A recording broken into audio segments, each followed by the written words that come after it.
Good morning, everyone. I'm happy to kick us off in our Proverbs lay-led study. I think it'll be really fun. I don't think it needs to be stressful, just facilitating the discussion, and it should be pretty easy for people to do. Since I'm the one recording, I don't know if it'll let me share my screen, but I'm gonna try. It looks like it will. Can you see that? Okay, cool. Yes. So here's the beginning. It's like the first 4.5 minutes we'll watch of Proverbs. Oh, I see it. Oh, there it is. Okay. The book of Proverbs. The word proverb typically refers to a short, clever saying that offers some kind of wisdom, and this book has a lot of those. But they're almost all in the center section of the book, chapters 10 to 29. But there is way more going on in the book of Proverbs, especially at the beginning, chapters 1 through 9, and the conclusion, chapters 30 and 31. The book's been designed with an introduction, chapter 1, verses 1 through 9, and it first of all links this book to King Solomon. Now remember the story in 1 Kings chapter 3. Solomon had asked God for wisdom to lead Israel well. And so Solomon became known as the wisest man in the ancient world, and we're told in 1 Kings chapter 4 that he wrote thousands of proverbs and poems and collected knowledge about plants and animals. So Solomon was like the fountainhead of Israel's wisdom literature. So while not all the material in this book is written by him personally, he is where Israel's wisdom tradition began. The introduction says that by reading this book, you too can gain wisdom. Now, wisdom for most of us means knowledge, but the Hebrew word chokhmah means much more than just mental activity. It refers to action also. So think skill or applied knowledge. This is why back in the book of Exodus, chapter 31, it was artists and craftsmen in Israel who were said to have chokhmah. So the purpose of this book is to help you develop a set of practical skills for living well in God's world. And this gets linked with another key idea in the introduction, the fear of the Lord. Now, fear here is not about terror. It's about a healthy sense of reverence and awe for God and about my place in the universe. It's a moral mindset that recognizes I am not God and that I don't get to make up my own definitions of good and evil and right and wrong. Rather, I need to humble myself before God and embrace God's definition of right and wrong, even when that's inconvenient for me. Now, this introduction leads us into the first main section of the book, chapters 1 through 9, which also doesn't contain short one-liner proverbs. Rather, what we find here are 10 speeches from a father to a son about how the son should listen to wisdom and cultivate the fear of the Lord and live accordingly, which means a life of virtue and integrity and generosity, all of which lead to success and peace. The father warns his son also about folly and evil and stupid decisions that will breed selfishness and pride, all leading to ruin and shame. And so the son should make the pursuit of wisdom and the fear of the Lord his highest goal in life. And this way of thinking, it forms the moral logic of this entire book. Now, these speeches from the father also clue us into what biblical wisdom literature is and how it's different from other parts of the Bible. These books explore how to live well in God's world, but wisdom is not the same as law, like what Moses gave Israel at Mount Sinai. And it's not the same as prophecy, divine speech to God's people. Rather, wisdom literature has the accumulated insight of God's people through the generations about how to live in a way that honors God and others. And so, through the book of Proverbs now, these human words about wisdom have been put together as God's word and wisdom to his people, which connects to the other thing you find in chapters 1 through 9. There are 4 poems from Lady Wisdom. Here, wisdom has been poetically personified as a woman who calls out to humanity to pay attention and to seek her. Wisdom says that she is woven into the fabric of the universe, and so wherever you see people making wise decisions, they are relying on her. So you see someone being generous or having sexual integrity or upholding justice. They are drawing on wisdom. These Lady Wisdom poems, they're a creative, poetic way of exploring this idea that we live in God's moral universe. and that goodness and justice are objective realities that we ignore to our own peril. And so fearing the Lord, living wisely, it's living along the grain of the universe. Now together, these two sets of speeches from the Father and Lady Wisdom, they make a powerful claim about this book, that you're not simply reading good advice, you're reading God's own invitation to learn wisdom from previous generations. And so in the next section of the book, chapter... Okay. So that's enough for today.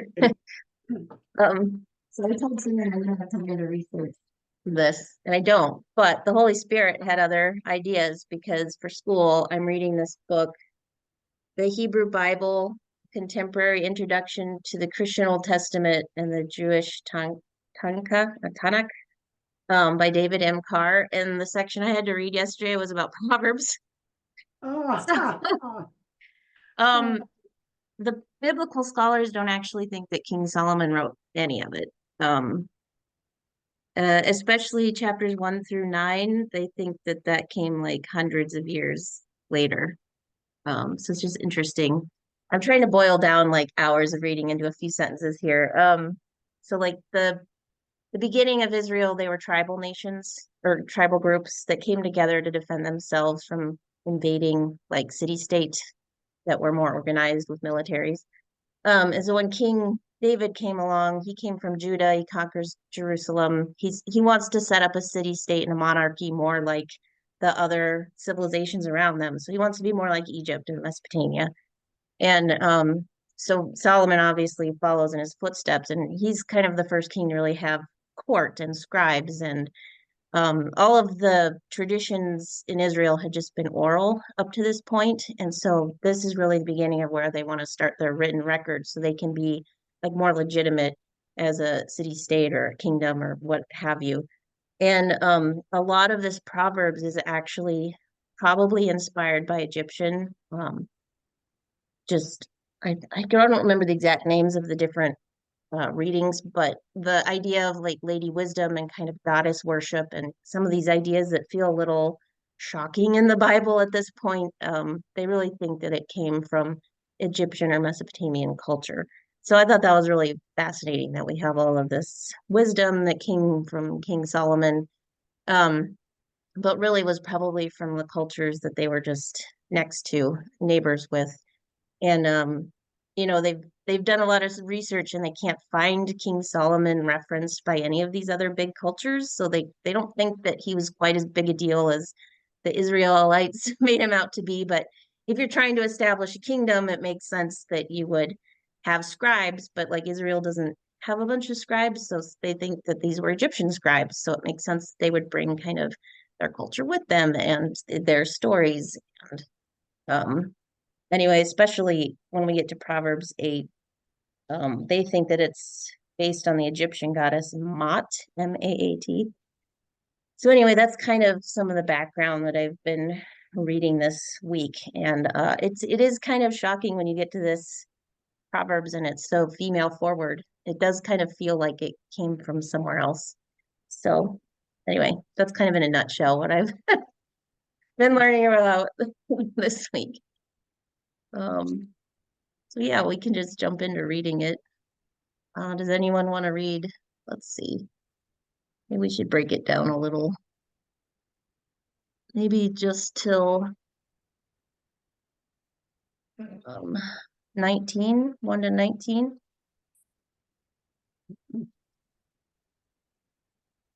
Marilyn, go for it.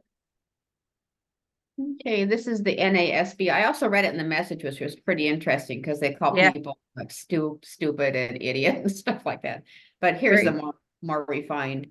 The Proverbs of Solomon, the son of David, king of Israel, to know wisdom and instruction, to discern the sayings of understanding, to receive instruction in wise behavior, righteousness, justice, and equity, to give prudence to the naive, to the youth knowledge and discretion. A wise man will hear an increase in learning, and a man of understanding will acquire wise counsel. To understand a proverb and a figure, the words of the wise and their riddles. The fear of the Lord is the beginning of knowledge. Fools despise wisdom and instruction. Hear, my son, your father's instruction, and do not forsake your mother's teaching. Indeed, they are a graceful wreath to your head and ornaments about your neck.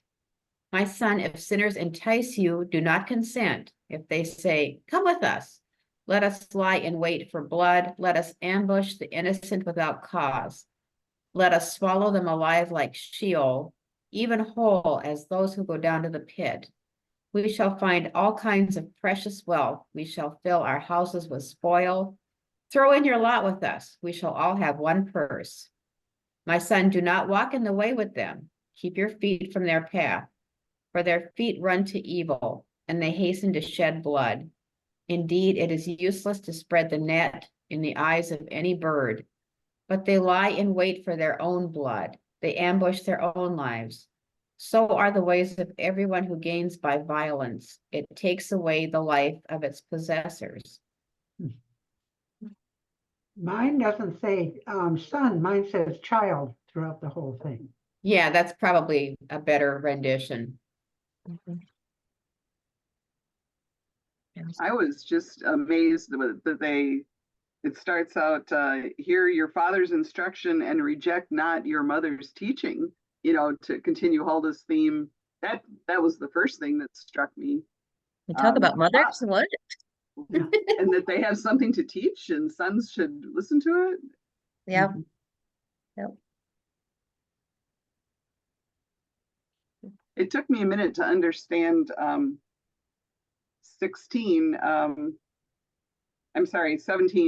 about spreading a net in the sight of a bird. I realize now it means if the bird can see the net, obviously it's going to avoid the net. I was thinking of don't do the action of spreading the net in front of the bird, but I guess it all gets to the same place. So that's just such a cool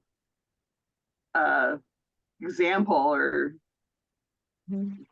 it's not a metaphor, it's not figurative, but just an interesting way to put that. Yeah. Yeah, and the Yeah. book I was talking about said what we have in Proverbs is a collection of collections of ancient Israel's educational materials. Hmm. So like these are the things you would have maybe got right from your parents or at school. I don't know. Yeah.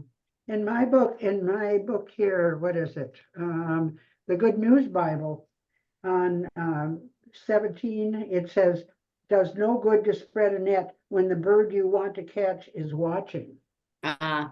Okay. Men like that are setting a trap for themselves, a trap in which they will die. But you can hear parents in this generation telling their kids, don't run with the gang members in the street, and, watch out who you're hanging out with and Mhm. the Mhm. buddies that you're palling up with, because they're running to ruin. Yeah. And If- even that, like, there was a thing on the radio this morning about the father of that young man who killed the kids in Michigan, I believe, and his wife was held responsible for involuntary manslaughter for giving the kid a gun. Now the dad Mhm. is facing trial. It's like, yeah, the teachings of the parents and the control of the parents are vital. Yeah, they had that on the news this morning, and that the child had actually asked for some help, and she just like he couldn't stop the bad thoughts, and she just ignored it. Mm. Oh, the school called, everybody's so hard on schools. The schools called the parents to the principal's office, and said, Get your some son help. really needs help. These drawings Mhm. he's got are disturbing and Mhm. indicate, mental illness. Yeah, and I don't know, it's not clear what they did, but they left him at school and went on their own lives. So it'll be interesting to see how the father's trial goes.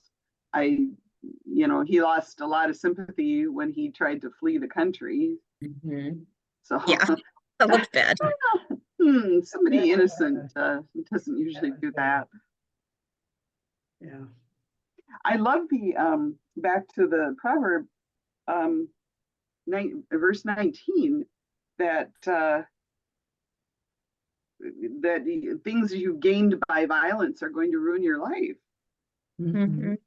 wow, that's a real, so this is not worth your time at all. Not only is it bad, but you're not even going to enjoy your spoils.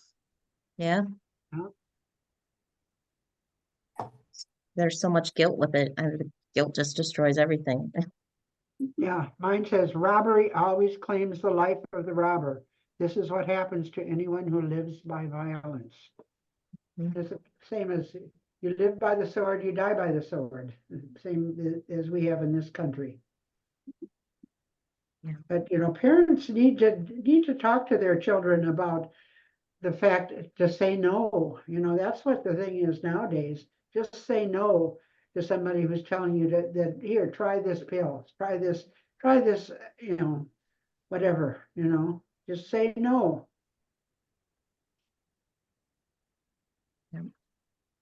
I think we can't begin to understand the pressures though that you see against kids with whole gangs in neighborhoods surrounding a house with one kid trying to stay straight and say no to all of that. It's got to be just horrendous.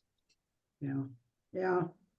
And if you have parents that are addicted to drugs or alcohol, they're not providing any kind of a safe environment. So Yeah. taking a drug is going to be better than their actual life. Yeah. Yeah, Hmm. tough times.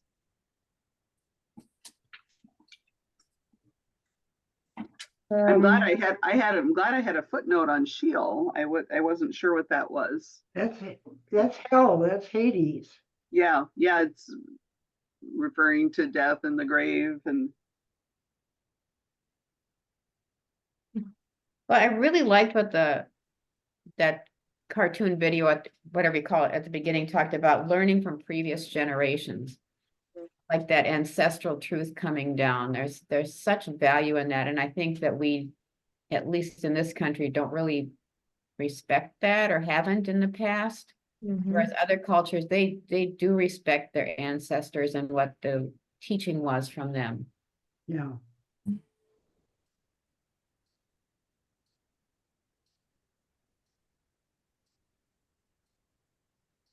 No.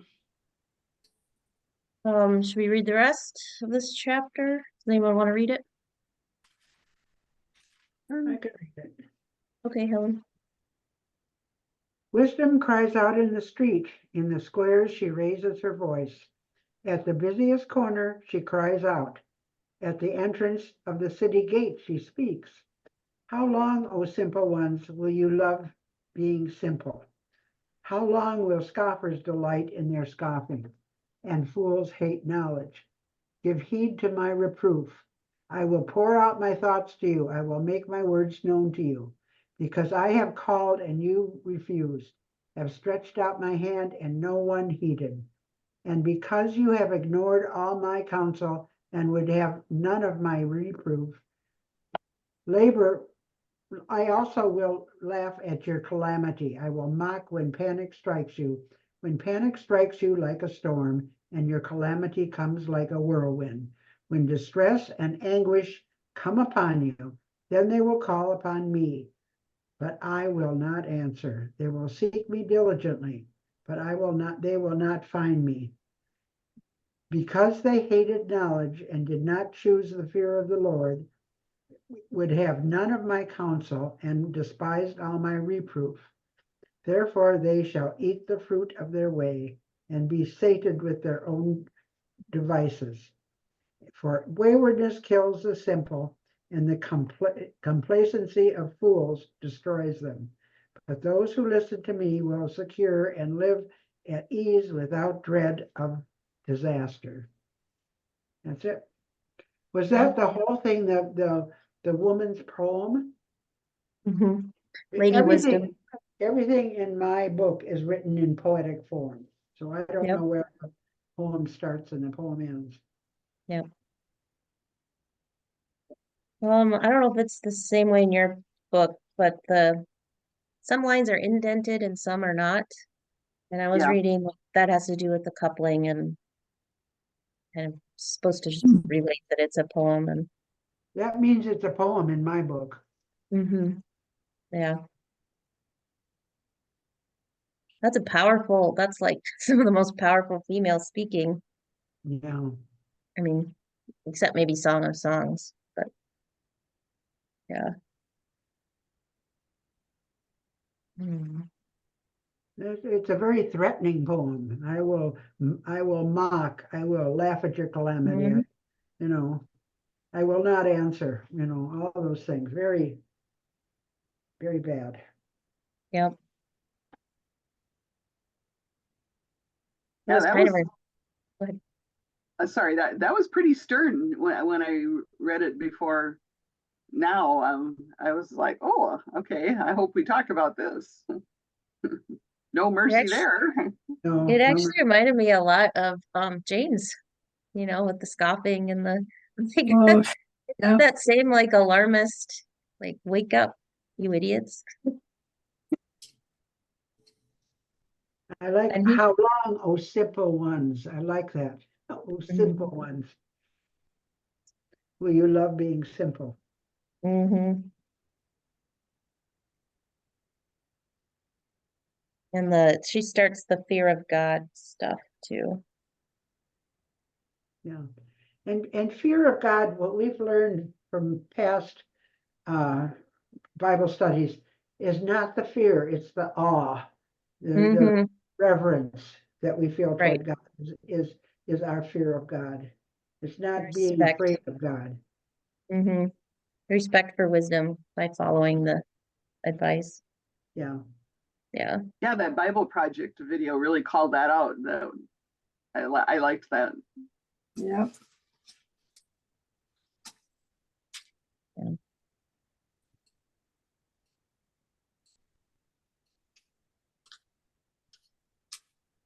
Well, do you want to hear two from the message? Yeah. Oh, can you, is it two or was it all 1 through 9 altogether? I don't know. That was what I thought it was. I sorry, I meant chapter 2. Oh, I see. Oh, I thought you meant the program on the computer. Oh yeah, no. No, yeah, Yeah, they kind of looked at 1 through 9 as its own section, which seems to be what a lot of scholars do as well. yeah. Well, let's hear two from the message. All right. Good friend, take to heart what I'm telling you. Collect my counsels and guard them with your life. Tune your ears to the world of wisdom. Set your heart on a life of understanding. That's right. If you make insight your priority and won't take no for an answer, searching for it like a prospector panning for gold, like an adventurer on a treasure hunt, believe me, before you know it, fear of God will be yours. You'll have come upon the knowledge of God. And here's why God gives out wisdom free, in plain spoken and knowledge and understanding. He's a rich mine of common sense for those who live well, a personal bodyguard to the candid and sincere. He keeps his eye on all who live honestly and pays special attention to his loyal, committed ones. So now you can pick out what's true and fair, find all the good trails. Lady Wisdom will be your close friend and Brother Knowledge your pleasant companion. Good sense will scout ahead for danger. Insight will keep an eye out for you. They'll keep you from making wrong turns or following the bad directions of those who are lost themselves and can't tell a trail from a tumbleweed. These losers who make a game of evil and throw parties to celebrate perversity, traveling paths that go nowhere, wandering in a maze of detours and dead ends. Wise friends will rescue you from the temptress. What smooth talking seductress, who's faithless to the husband she married years ago, never gave a second thought to her promises before God. Her whole way of life is doomed. Every step she takes brings her closer to hell. No one who joins her company ever comes back, ever sets foot on the path to real living. So join the company of good men and women. Keep your feet on the tried and true paths. It's the men who walk straight who will settle this land, the women with integrity who will last here. The corrupt will lose their lives, the dishonest will be gone for good. Hmm. Yeah. So it's It was kind of hard, interesting. it Go was ahead, hard, Ellen. it was hard to follow because it was so different from what was in my Bible Yeah. in the words. it was an interesting contrast of the positive of the knowledge of Lady Wisdom, and then there was like this bad woman too, a perverse woman. The loose woman. Yeah, I was like, that sounds more like the Bible I know.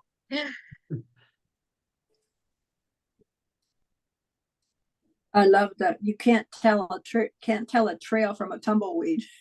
That was well put. Yeah.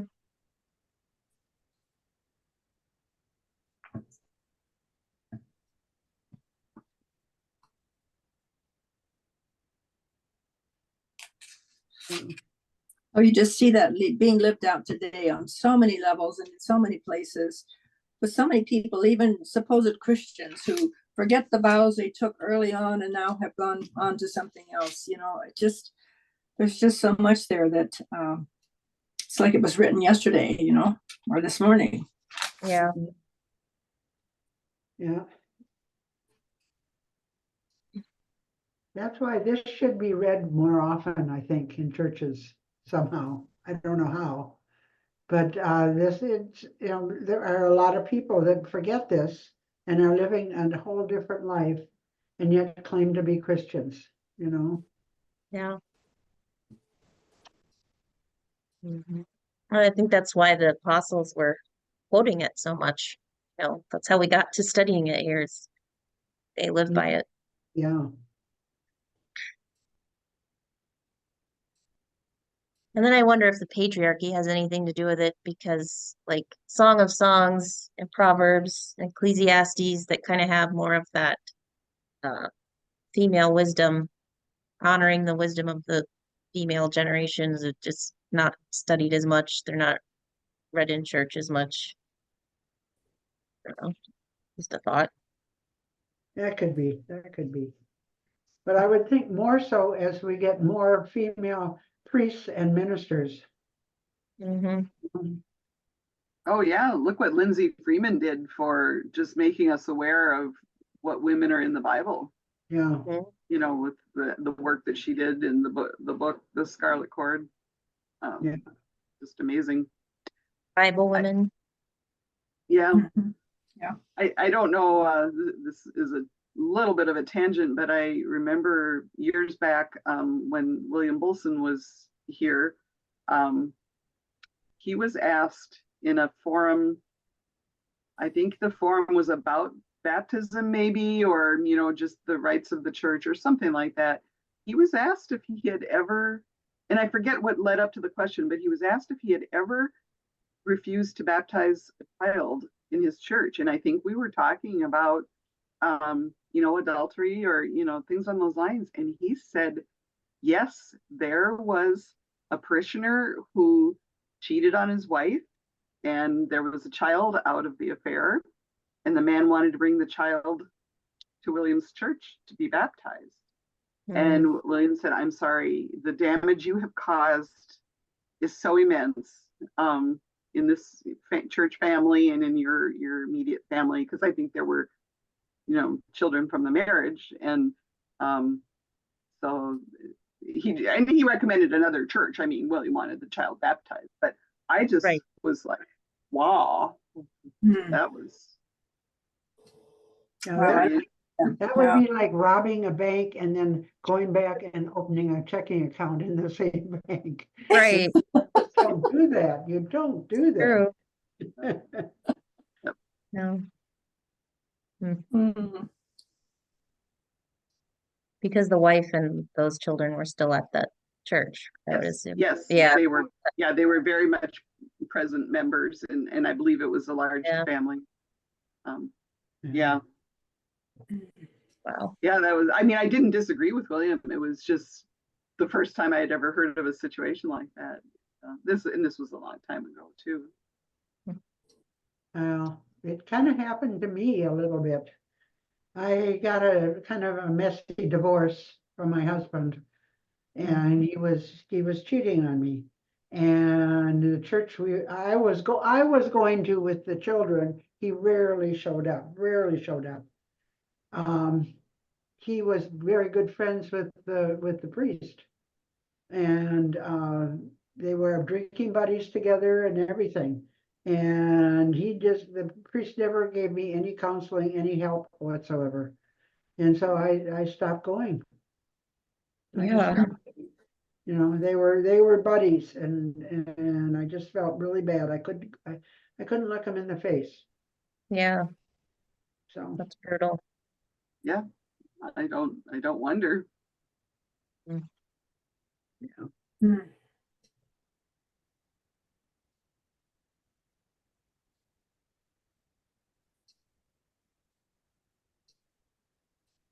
I did like the idea of he is a shield to those who walk he is a shield to those whose walk is blameless, where he guards the course of the just and protects the way of his faithful ones. Yeah, comforting. Sorry, that was verses 7 and 8. mm,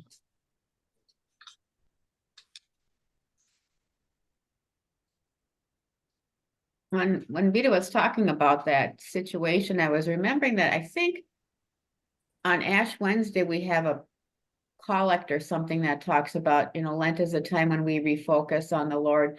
And when people prepare for baptism in the church, and people who are guilty of notorious sins can be reconciled with the church. So, but that sounds like it's something that they need to, maybe seek, make amends and seek reconciliation with the congregation. And this sounds like not what was happening in this Mhm. situation. But I remember that, yeah, notorious sins, and you think, wow, are there notorious sins going around? But there certainly are. yeah, yeah. Hmm.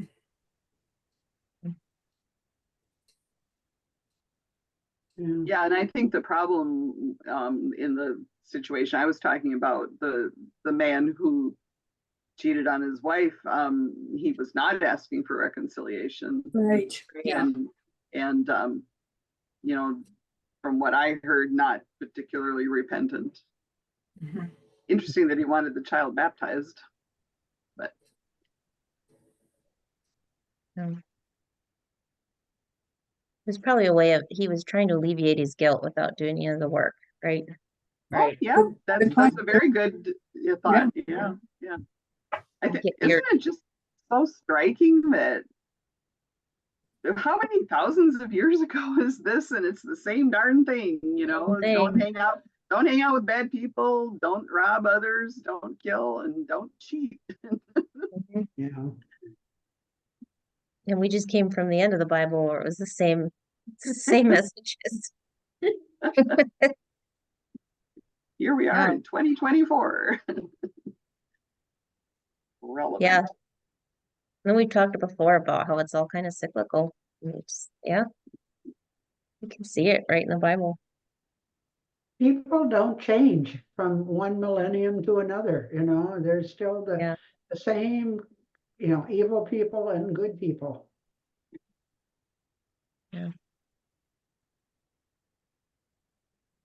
There has to be a willingness to come out of survival mode and grow spiritually. Mhm.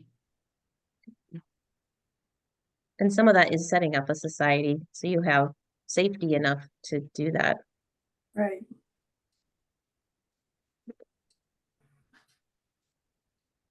So.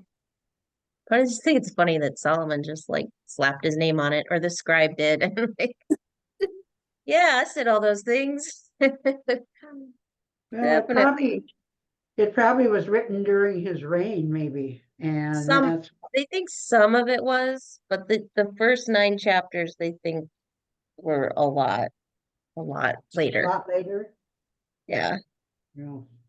It says most scholars see a great diversity of date in the material of Proverbs. Sections such as Proverbs 1 to 9 are dated many centuries after Solomon, while parts of other sections, such as Proverbs 22 to 24, are thought to be among the earliest parts of the Bible. Hmm.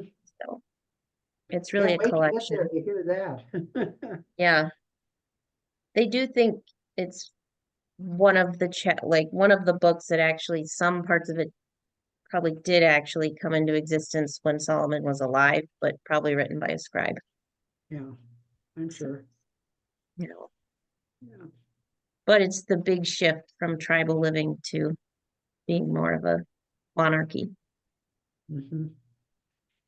And I Yeah. don't know about you, but it doesn't matter to me who wrote it. I mean, everything Yeah. that's said is, you know, I'm sure Yeah. it was God directed and inspired. So, you Yeah. know, it still has truth. Yeah, Mhm. words to live by, no matter what, for sure. Does anyone know what time period are we talking about of Solomon's existence as far as we know? Oh, If I can find that And thing. if it's not handy, that's okay. I'm blanking. Because I've got an introduction. Solomon is 968 to 928 BC. Okay, Mhm. thank you. Thank you. It's close to 1,000. That's all I remember. Okay. Yeah, I have a long introduction in my Bible Mhm. to Proverbs, but it didn't really say when he lived. It talked Yeah. about.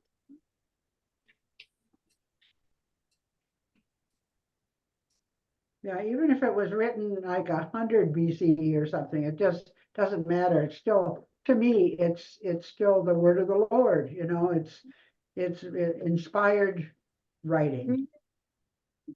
The truth is true, however it comes. Yeah.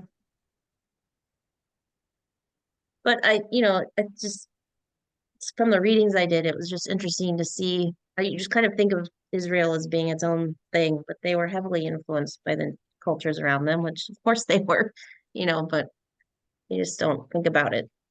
No, you don't. So, And now look at them. Oh my gosh. it's all still the same lands and maps, and it's just wow. Yeah. But there's a lot of troubles. Mhm.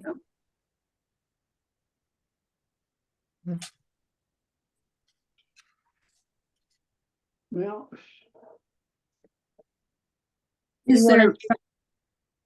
is there profit to going on to chapter 3? Sure. Or what were you suggesting when I, it's a long one. yeah. Well, okay. you can read ahead. I don't care. Someone want to read it or part of it? You could do the first 20 verses. I can do that. Okay. My son, do not forget my teaching, but let your heart keep my commandments. For length of days and years of life and abundant welfare will they give you. Let not loyalty and faithfulness forsake you. Bind them about your neck, write them on the tablet of your heart. So you will find favor and good repute in the sight of God and man. Trust in the Lord with all your heart and do not rely on your own insight. In all your ways acknowledge him, and he will make straight your paths. Be not wise in your own eyes. Fear the Lord and turn away from evil. It will be healing to your flesh and refreshment to your bones. Honor the Lord with your substance and with the first fruits of all your produce. Then your barns will be filled with plenty and your vats will be bursting with wine. My son, do not despise the Lord's discipline or be weary of his reproof, for the Lord reproves him whom he loves, as a father the son in whom he delights.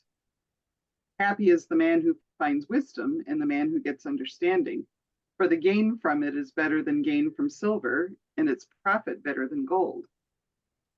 She is more precious than jewels, and nothing you desire can compare with her. Long life is in her right hand, and in her left hand are riches and honor. Her ways are ways of pleasantness, and all her paths are peace. She is a tree of life to those who lay hold of her. Those who hold her fast are called happy. That's a good stuff. Yeah. Oh yeah, there was a break there in my version. If that's okay, I'll just stop there. Yeah, that's where we were stopping. That's very female oriented there, and I think there's Yeah, that wisdom Wisdom is a again, yeah, female. yeah. Which version are you reading from, Vita? The Revised Standard, I have the same one as Susan Taylor. So not the New Revised Standard, just Because the you had Revised. you had a few more male pronouns than I did. Yeah, consistently Yeah. there are more male pronouns in this version. I think in the New Revised Standard, It's is all when they child. started. I think it's child when- in the New Revised Standard. Yeah. Okay. Yeah, so I was saying that I think in the New Revised Standard is when they started to get away from everything being male pronouns. You know. So that's why I was so shocked that wisdom was female. Yeah, Mhm. yeah. This is the Bible my mother used, and it has much better footnotes and introductory background, because I haven't had a lot of history about Yeah. the Bible. So I find that very helpful than just the Bible itself. I find Proverbs 3:5-6, that's very familiar. Like you see people that have that on like a wall Yeah. plaque. Trust in the Lord with all your heart. Do not lean on your own understanding, and all your ways acknowledge the Lord, and He will make your path straight. Yeah, that's very familiar to me. To me Yeah, also. not all the rest of it is, but those Yeah. two verses. Yeah.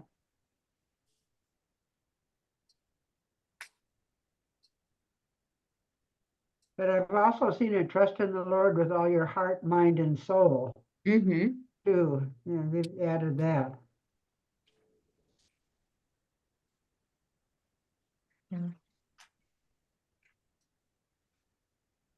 This 17 is really good. Her ways are pleasant ways, and all her paths are peace. Yeah, I Sounds like great. that. I'll keep that.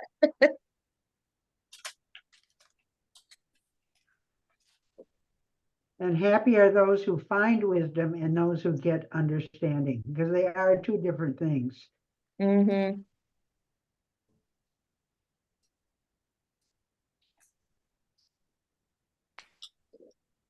And then right after that, she is a tree of life. And I have a footnote that says that could be a reference to Genesis. Hmm.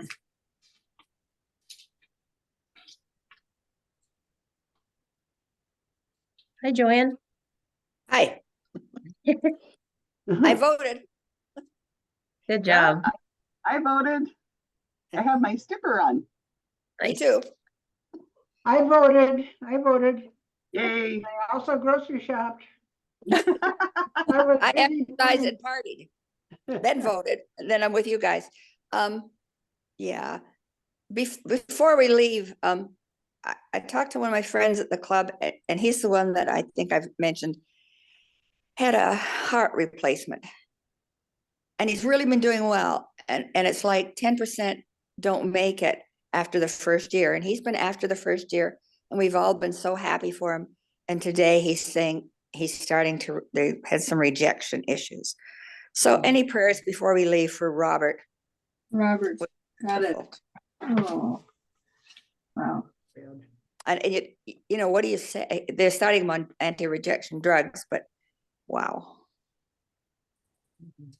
There's a lot of good anti-rejection drugs, though.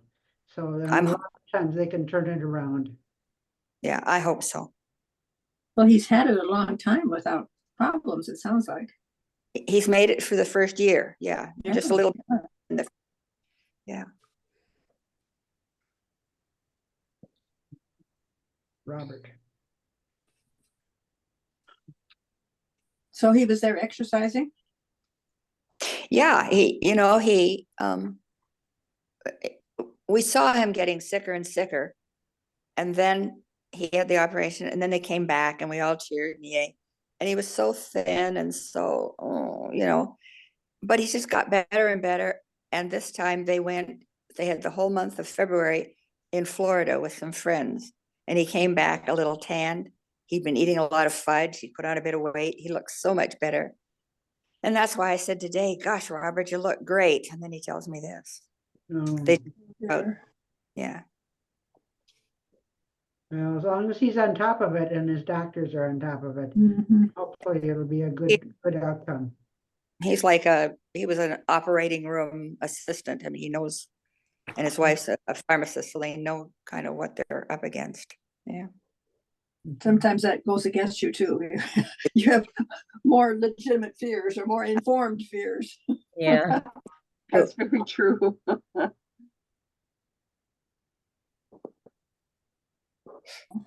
Well, should we finish chapter 3? Sure. Where did you stop exactly, Vita? I forget.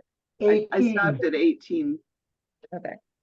So 19 to the end. Does anyone want to read it?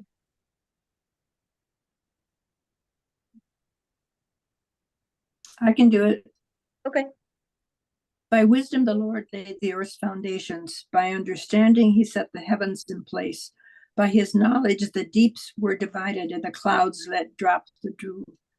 My soul, preserve sound judgment and discernment. Do not let them out of your sight. They will be life for you, an ornament to grace your neck.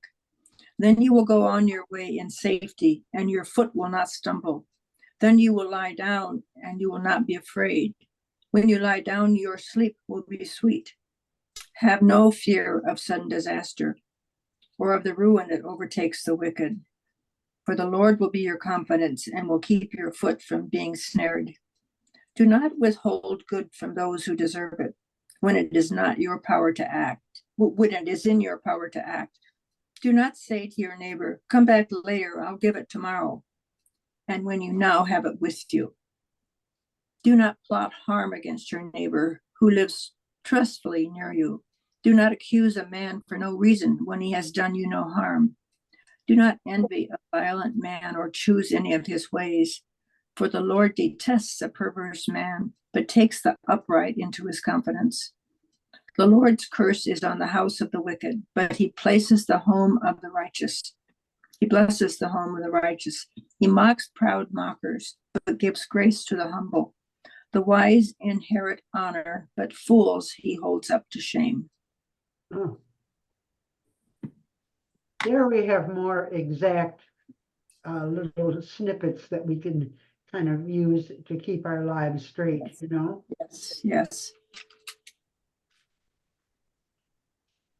There's a part of one of the evening prayers compliment we do. Marilyn, you probably recognize it. When you lie down, your sleep will be sweet. We pray Sounds for like Kenya. Yeah, sweet, uninterrupted sleep. exactly. The I Kenya pray that prayer. constantly. Yeah. And some of this sounds like, your foot will not stumble. Isn't there a psalm about? Yeah. Oh, no, wait a minute. Is that Isaiah the- about you're not gonna trip? You'll be like an eagle? Lest your foot be dashed upon a stone. There you go. X Isn't- 90 or 91. Yeah. Yeah. Isn't it one of the ones we say at morning prayer? We say that, or that noonday prayer that we say. I think we say that stumble. bit. Yeah. Maybe. I think so, yeah. See, Yeah. this is all interconnected. It's just fabulous. Yeah. It's like, meeting old friends to find these phrases in here that you've come upon elsewhere. Mm-hmm. Mhm. Mhm. And know to be true. Mm-hmm. This thing, verses 14 and 15, we used to sing this song about, Lord, you are more precious than silver, more costly than gold, more beautiful than diamonds, and nothing I desire compares with you. And that's just like a redoing of 13 through 15 here. Don't know that one.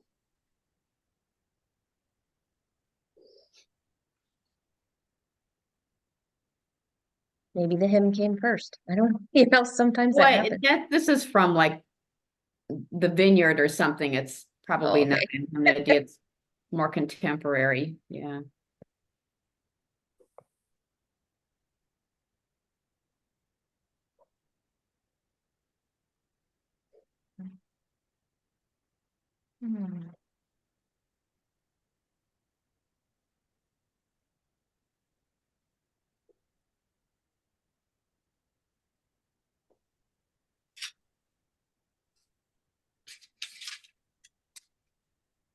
Well, should we move on to noonday prayer? Is that a good stopping point? Yeah. And do you want to do chapters 4 to 6 for next week. 4 to 6. 4, 5, and 6. And then Yeah. does someone Mhm. want to lead us? Does someone want to lead us, or will someone Sure. lead us? Helen is the leader. Because I don't know computers, so I better do something to help you guys out. Oh, So- she means for chapters 4 to 6, I though. mean, to Oh, I facilitate, see. Oh, to facilitate our discussion. okay, yeah. I think we've all seen that this isn't an onerous task. It's just kind of reading and reflecting on what parts have spoken to us or that we've experienced, so forth. So would someone volunteer to do that? Nobody. Well, I can do that next I- week and then somebody else can take the next slot. How's that Okay. sound? That Sounds sounds good. great, Carolyn. What's Thank the you. date? I'll go Yeah. after Marilyn. That would be the 12th, okay. Scott will be on his birding trip, so I'll have all the time in the world to prepare. When does he leave? Monday, next Monday. Monday. Oh, The well,